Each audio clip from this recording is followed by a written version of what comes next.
என்னுடைய பாசத்துக்கும் உயிருக்கும் மேலான தமிழக உறவுகளுக்கும் இன்றும் ஒரு புலி வாழ்கிறது என்றால் அந்த புலி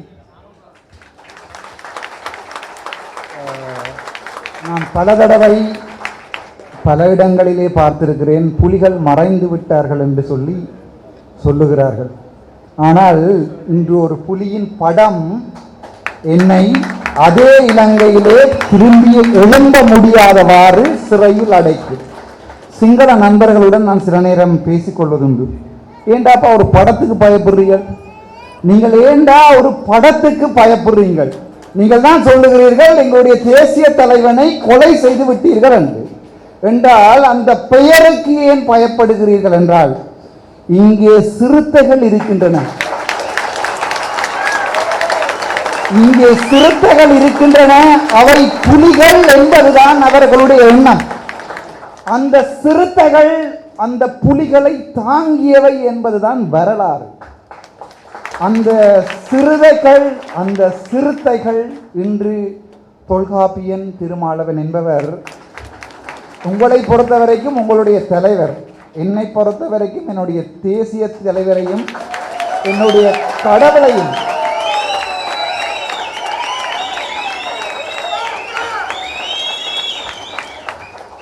என்னுடைய தேசிய தலைவனையும் என்னுடைய போராளிகளையும் என்னுடைய உயிருக்கும் மேலான என்னுடைய உறவுகளையும் நேரில் கண்ணால் கண்ட ஒரு சிறுத்தை.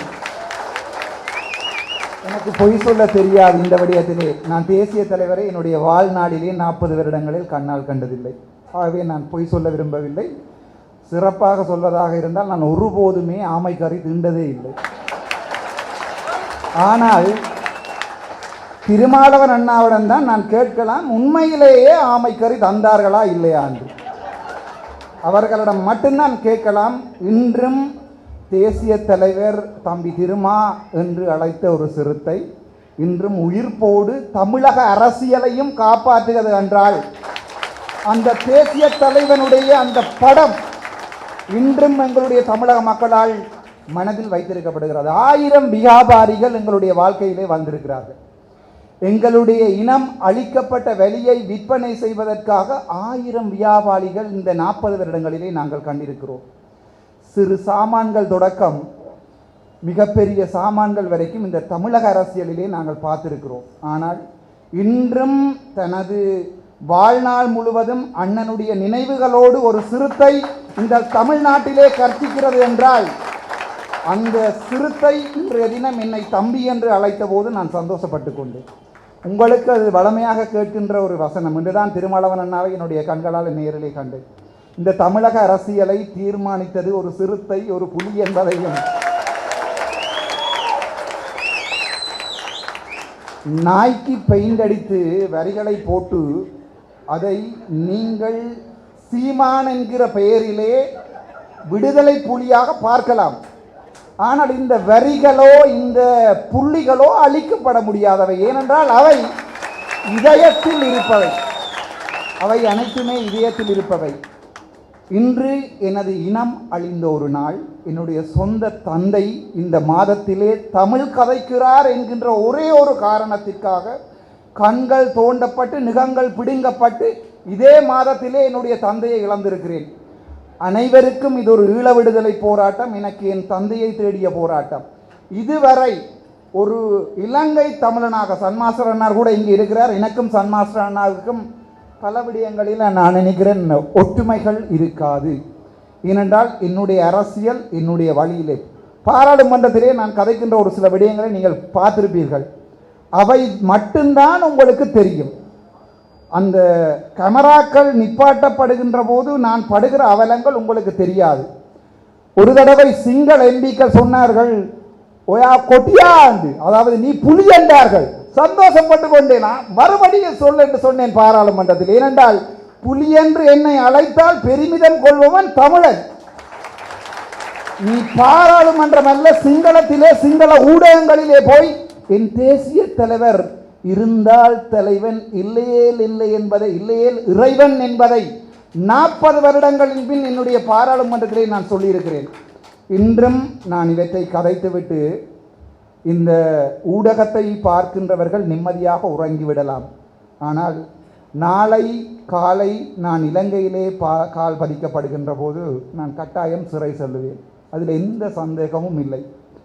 நாளை காலை நான் கட்டுநாயக்க ஏர்போர்ட்டில் இறங்குகின்ற போது கட்டாயம் சிறை பிடிக்கப்படுவேன். எங்களுடைய சன்மாசனாக்கு அது வடிவாகவே தெரியும். இலங்கை சட்டத்தின்படி தடை செய்யப்பட்ட ஒரு இயக்கத்தினுடைய தலைவனுடைய படத்தின் முன்னால் என்று கதைப்பது தேச துரோக சட்டம் இலங்கையிலே. நாளை நான் நிரந்தரமாக என்னுடைய குரல் கூட உங்களுக்கு கேட்காமலாக போகலாம். ஆனால் அவர்கள் பிடிப்பது ஒரு பூனையை அல்ல, ஒரு புலியை. எத்தனையோ தடவை பாராளுமன்றத்தில் சொல்லியிருக்கிறேன், சுடுவதாக இருந்தால் நெஞ்சிலே அல்லது தலையில் சுடுங்கள். ஏனென்றால் எங்களுக்கு இங்கேயும் சூடு வேண்டித்தான் பழக்கம். எங்களுக்கு முதுகுகளில் சூடு வேண்டி பழக்கம் இல்லை என்று.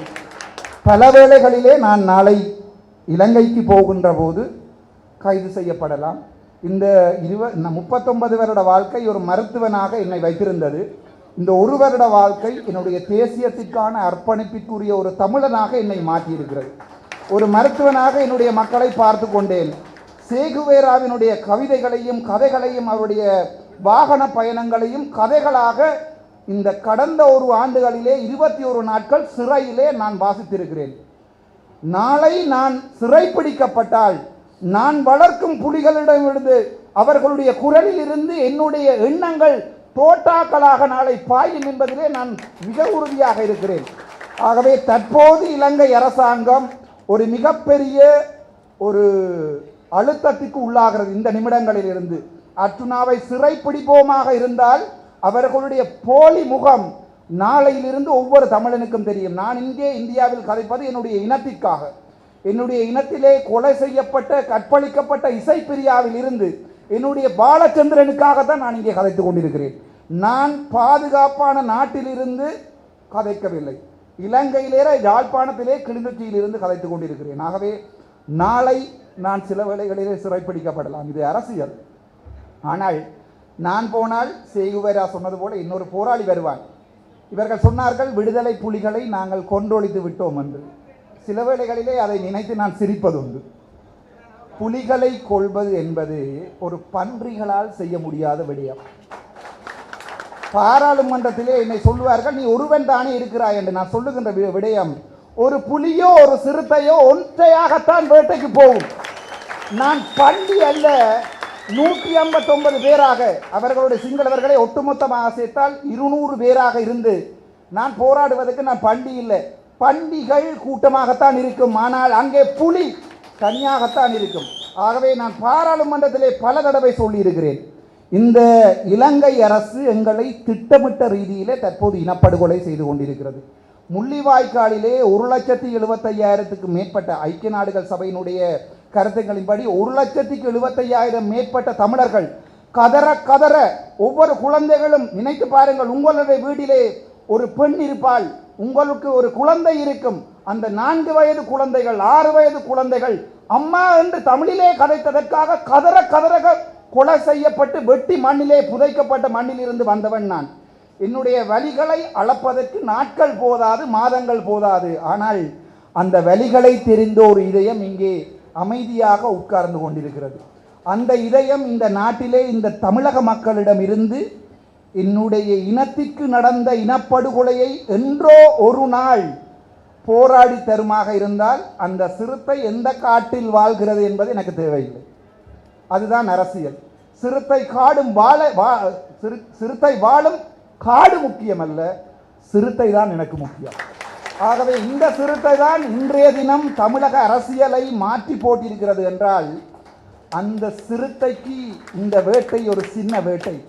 ஆனால் அமைதியாக ஆழமாக நான் மறுபடியும் இந்த இந்தியா வந்ததிலிருந்து சொல்லுகின்ற விடயம், எங்களுடைய வலி என்பது இன்றைக்கு நாளைக்கு போக்கக்கூடிய ஒரு சின்ன பிரச்சனை அல்ல. தமிழர்களுடைய வலி, நாங்கள் சிதைக்கப்பட்ட, நாங்கள் கற்களிக்கப்பட்ட, நாங்கள் செம்மணியிலே புதைக்கப்பட்ட, முள்ளிவாய்க்காலிலே புதுமாத்தனிலே புதைக்கப்பட்ட இந்த மே 18, 19 என்பது எங்களுக்கு வலி. இந்த வலியை அரசியலாக்கி அதை தோற்கடிக்கின்ற சீமான் போன்றவர்களிடமிருந்து முதலாவதாக எங்களை காப்பாற்றிக் கொள்ளுங்கள். இரண்டாவதாக இதே தமிழக மக்களிடம் கேட்கிறேன், உங்களுக்கு எங்கள் மீது பாசம் இருந்தால் நான் கதைக்கின்ற மொழி உங்களுக்கு விளங்குமாக இருந்தால் நான் கேட்கின்ற ஒரே ஒரு விடயம், உங்களுடைய உறவுகள் இன்றும் இலங்கையிலே செத்து கொண்டிருக்கிறோம். இன்றும் இலங்கையிலே நாங்கள் திட்டமிட்ட ரீதியிலே அழிக்கப்பட்டிருக்கிறோம். எங்களுடைய மதம், எங்களுடைய கலாச்சாரம், எங்களுடைய தமிழர் பண்பாடு அழிக்கப்பட்டிருக்கிறது. எங்களுடைய இன விடுதலை போராட்டம் திட்டமிட்ட ரீதியிலே சிதைக்கப்படுகிறது. எங்களை காப்பாற்றுவதற்கு உங்களை போன்ற அண்ணன் தம்பிகளால் மாத்திரம்தான் முடியும். எங்களை காப்பாற்றுவதற்கு அந்நிய நாட்டவன் வெள்ளைக்காரன் வருவான் என்கின்ற நம்பிக்கை எனக்கு இல்லை. ஏன் இல்லை என்பதையும் சொல்லி இந்த உரையை முடிக்கிறேன். ஐக்கிய நாடுகள் சபையிலே இதுவரை இலங்கையிலே இருந்து சென்ற ஒரே ஒரு தமிழன் இனப்படுகொலை நடந்தது என்ற சத்திய கடதாசியை குடித்திருப்பது நான் மட்டும்தான். வேறு எந்த நபர் கூட இலங்கையிலிருந்து ஐநாவிற்கு சென்று காணாமல் ஆக்கப்பட்டவர் அலுவலகத்திலே தன்னுடைய தந்தையையோ சகோதரத்தையோ காணவில்லை என்று இன்ற வரை ஒரு சத்திய கடதாசியை, ஒரு வழக்கை, எங்களுடைய இனப்படுகொலையை விசாரியுங்கள் என்கின்ற விடயத்தை இன்றை வரை எவருமே கொடுக்கவில்லை. என்னுடைய தந்தையை காணவில்லை என்பதை நான் ஐநாவிலே கொடுத்து ஒரு வருடமாகிறது. ஆகவே எனக்கு வெள்ளைக்காரன் நம்பிக்கை இல்லை. வெள்ளைக்காரன் இந்தியாவையும் ஆண்டவன், இலங்கையையும் ஆண்டவன்.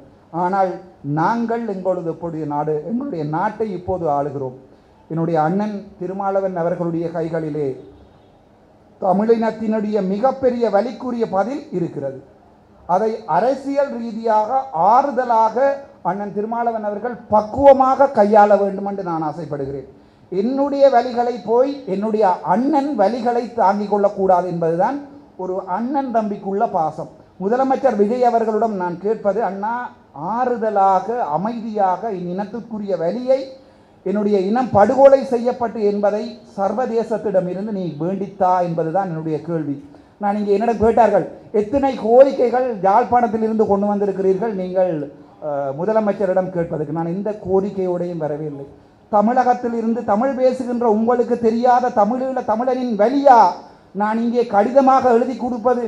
என்னுடைய வலி ஒவ்வொரு தமிழனுக்கும் தெரியும். ஆகவே உங்களுடைய இந்த வரலாறு, உங்களுடைய இந்த ஒற்றுமை எங்கள் தமிழ் மண்ணை பாதுகாக்க வேண்டும். நாங்கள் இன்றும் செத்து கொண்டிருக்கிறோம், உங்களுக்கு தெரியாது. இன்று வரை இலங்கை பாராளுமன்ற உறுப்பினர்களிடையே எங்களுடைய வலிகளை நிரல் தவறாமல் கதைக்கிறது என்னுடைய குறிக்கோள். இன்று வரை நான் என்னுடைய தடம் மாறவில்லை. புலிகள் ஒருபோதும் தடம் மாறாது. நன்றி, வணக்கம்.